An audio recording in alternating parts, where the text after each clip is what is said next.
Fat Letters podcast number 2313. Home again. Yes, we got home about an hour and a half ago, and we have a whole ritual to done. So you guys are next. I have to say, we had a great trip down. It took us 7 hours and 21 minutes from when we left Hamilton this morning till we got home. We had a great trip. We got to see all the mountains were crystal clear this morning. Were clear as we came along the desert road. The only problem is that it was very windy, so it was very hard to do a live video or even just video of what I wanted to tell you with the mountains and everything. So I'm going to save that for next time. But just to show you the mountains and stuff, I do have some photographs, but for video it was extremely windy. Excuse me, and there would have been a lot of wind noise, and I just didn't feel like yelling over the wind. So, but I got some great pictures of Mount Ruapehu, Narahoe, and Tongariro. And like we said, it was a fantastic trip down. We even stopped at Viv's in just out of Sanson, to pick up some cream horns. And if you don't know what they are, I should have taken a picture of them.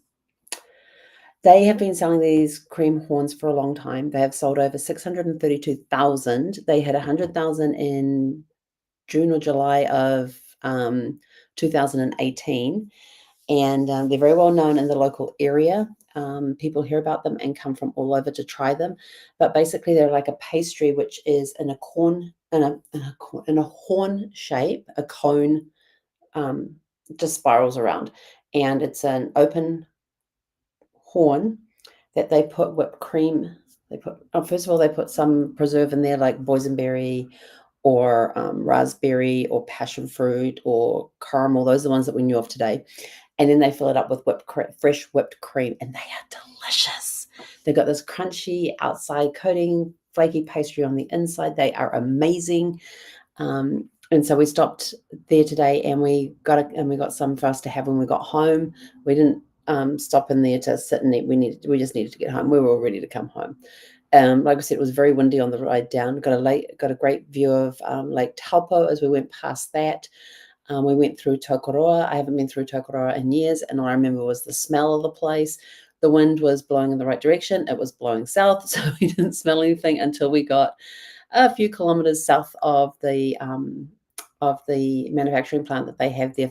We can't remember if it's pulp to paper or wood to pulp, but it is a processing plant where I think they do paper there. I don't know. It's been a long time, but it has this smell. And I remember one time we actually stayed at a campground in Tokoroa, and we were staying in a cabin there, and this place reeked of the smell from Kinleith, and which is the name of the plant that's there. I'm pretty sure it's pulp to paper. I'm going to have to go research that. Sorry, my eyes are really itchy right now. I should have put some drops in them beforehand. And my parents informed myself and my two younger brothers that we were going to be moving to Tokoroa, and we were like, no, not happening. No. They were joking, of course, but they just wanted to see what our reaction would be. It was a no. But what was really cool on the road trip going up and coming back was the memories that was shared as we're driving up. Oh, do you remember this campground here? Do you remember that campground there? Do you remember when we stayed here? Do you remember when we visited this? Do you remember when we visited that? And even stories from my parents' childhood. Like we went past one school, my mum said, "Oh, that's the school I used to go to," and I'm like, I never knew what school my mother went to. So that was really cool learning that. But there was a lot of sharing of family stories, and it was just a great trip up there and back. While we're up there, if you've seen the lives that I've done, they've now been correctly numbered. I realized that they were misnumbered, and so I thought they were misnumbered. So I went in and corrected all the numbers. Then I realized I was missing a day. No, that's not right. And then on the bottom of my little cheat sheet here, this is my little cheat sheet, I have written USA dates. So when it says that we're traveling on the Thursday, but it's actually Wednesday in the US. And so it's actually day 2309, not day 2310. So I had to go. So first of all, I renumbered what I thought was correct. And I'm like, I've lost a day. I know I haven't missed a day. Where'd that day go? And then I suddenly saw USA dates and big pink letters here, really hard to miss, and realized that I had been numbering them per but I had originally numbered them correctly. So I went back and changed them all back again. For some reason I think it's the one I did yesterday from Hamilton, it put it as a short because it's under 3 minutes, and I can't change the thumbnail on it to match all the other ones, but it's in the playlist. We got it in the playlist. It's in there. But that was a lot of fun. That was, yeah, we're standing under the shelter at Mitre 10 because Mitre 10 is like a Home Depot, and this one was about as big as the big Home Depots I've seen in the US. So massive hardware store, gardening centre and all that. But in their gardening centre, all the Mitre 10s or Mega 10s as they call them, have a cafe where you can go and get, tea, coffee, hot chocolate, different types of coffees, hot chocolates. And then they have all this eating stuff. And we'd taken my oldest nephew there for lunch. And so we had a really nice lunch out there. But while we're in there, we can hear the rain pouring down on top of we were in the garden centre area, and it was fully enclosed and roofed. And so we could hear the rain just pounding down. And so when we got outside, I was like, it's rain, it's water. We'll just walk to the car. Yeah, no. My dad says, you guys stay here. I'll go get the car. And so he went off to get the car, and I'm like, it's raining. We need to dance. So I went outside and started dancing in the rain, and my nephew's just like looking at me like, is she crazy? And I went over there and I grabbed him and pulled him over with me and says, come on, let's dance. And I had his hand up like this, so I had to put his hand around my waist and put my hand on his shoulder, and he was like spaghetti arms.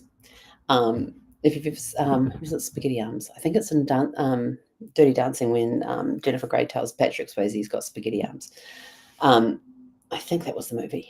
I think it was in that movie. But anyway, so we danced around in a circle, and then I twirled underneath his hand. He goes, oh, we're doing the twirly thing, are we? And then he walked back into the shelter.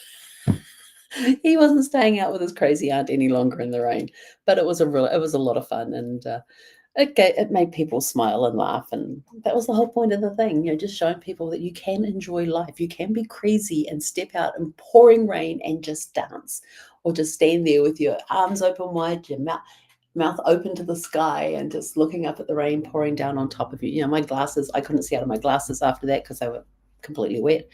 And then my dad finally showed up, and so we were able to get into the car, and I was able to clean my glasses off. But just things like that are going to stick in people's memories.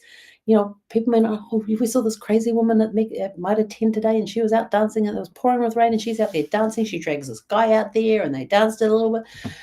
It was fun, and it brought a big smile to people's faces. I could see people standing over underneath the shelter laughing as we're out there dancing in the rain, and it brightened people's day. That's the whole point of things, is get out there and put some sparkle into somebody's day somehow, some way.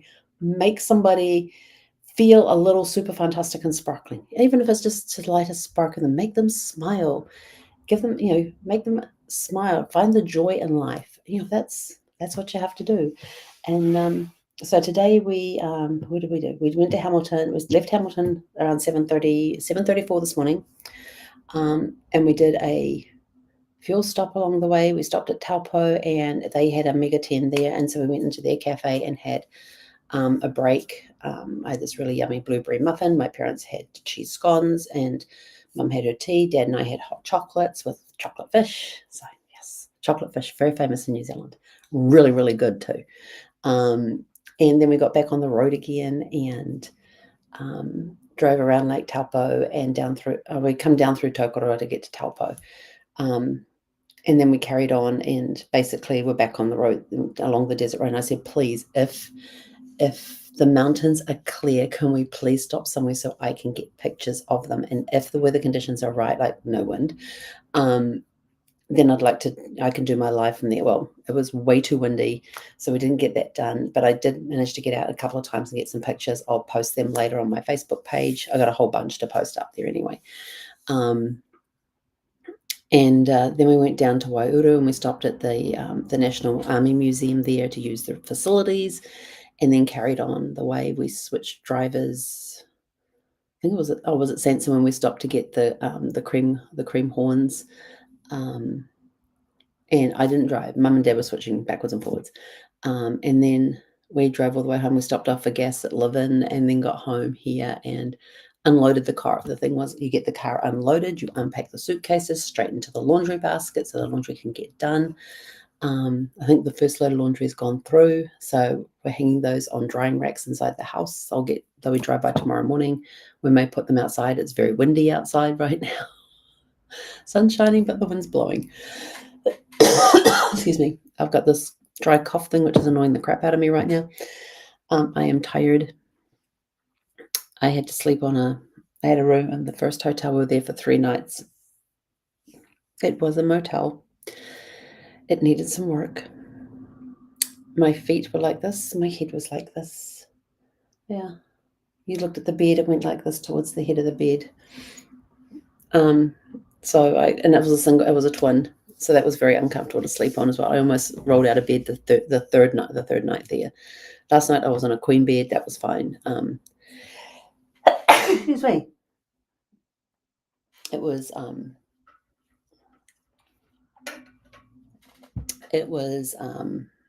very comfortable last night, but I didn't get a lot of sleep. I woke up around 1:30 and then couldn't get back to sleep, so I had to read for like about an hour to try and get back to sleep. And then I got back to sleep, and then I realized that I had slept late and had totally missed.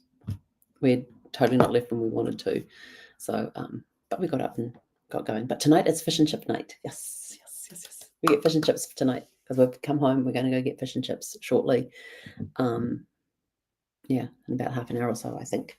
I've got to ask them what time we're having fish and chips. And then we'll go down and we'll get the fish and chips and come home, and I want chip buddies. What a chip buddy is 2 pieces of bread. You put some butter on each side. You put your hot chips or fries on top of the piece of bread. You pour some tomato sauce over, not ketchup, tomato sauce, completely different. And then you put your other piece on top. You squish them together, and that's your chip buddy. And then you eat it like a sandwich. So it's basically a hot chip and tomato sauce sandwich. That's what it is. So I'm looking forward to having that tonight. But yeah, and then just back into the routine tomorrow. So in fact, I have to change my calendars. Realize my calendar is all out of whack because I've been away for 4 days. But we're back. It was a great break. We had a fantastic time. There was another house I was going to be looking at. I got notification that it had been taken off the market, which means it's been rented. So we're back on the house hunt again for somewhere to rent. But we know the right place is going to show up. It's not going to be a problem. So that is it from us for now. We're home again. I have questions for you guys tonight. Hang on, if I look like I'm squinting, it's because it's very bright behind the laptop here. So my questions for tonight. When you come home again, what is your most memorable moment during your time away, and why did it stand out? Well, there was like dancing in the rain with my nephew. There was seeing my youngest brother again after 6 years, and in the last 6 years, he's got him married. He's got a son who is just over a year old, and then he's got a couple of kids that I hadn't met, and then his wife has some kids as well who I had never met. So I got to. It was a hug fest. When we got to their house, it was a huge hug fest. We were just saying, hi, this is who I am. As introductions go, we didn't shake hands or anything. We hugged. It was awesome. How does being away from home help you see home with fresh eyes?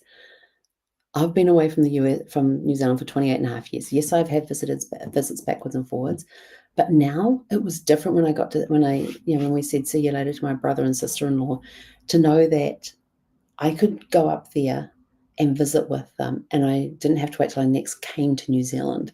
So that being away for 28 and a half years has got a new outlook on just everyday stuff. Like, I can go visit my brother whenever I want. I can go visit him and his family, and I don't have to wait till my next trip to New Zealand, and I can even go up there by myself or go with my parents for a visit. Whichever way, the possibilities are now endless. What personal rituals or routines help you unwind and settle back in after travel? Getting the car unpacking your suitcases, getting everything put away, getting everything set up and ready like you normally do. So you're not sort of like, oh, I've got a suitcase. No, get it done as soon as we unpack as soon as we walk in the door. It's unpacking suitcases, it's getting laundry on, it's getting that stuff done so we don't have to do it later. And then we sit down, have a cuppa or something to eat. In this case, it was the cream horns that we had to eat. And now we're getting ready for for dinner. And dinner's going to be fish and chips. Yes. What parts of your trip do you want to carry forward into your everyday life? It's just being happy, being full of joy, taking, here in New Zealand, we can slow down. Let's slow down and enjoying the moment and being in the moment, not worrying about the fact that, like in the States, everything was rush, rush, rush, rush, rush.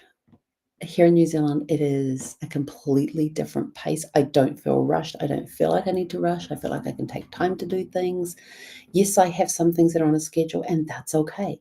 But between those scheduled things, let's just kick back, relax, be in the moment. Take time to sit down for 15, 20 minutes, 30 minutes, whatever, and read a book. Take time to sit down and do some puzzles. Take time to sit down and talk with loved ones. Yeah, we were even sharing memories around my around the table at my brother's place. It was awesome, and then his wife knows some of the little secrets from his childhood. It was a lot of fun, but we had it was a lot of fun, and it was done with love. There was a lot of love in that room, I tell you, and it was just amazing. It was awesome. So take time to take some of those things that you learned on your travel and find ways to incorporate them into your everyday life. But I'm out of here. Go out, have a super fantastic, sparkling evening, and we'll catch you guys back here tomorrow evening at 6 p.m. Pacific. Hey, konera.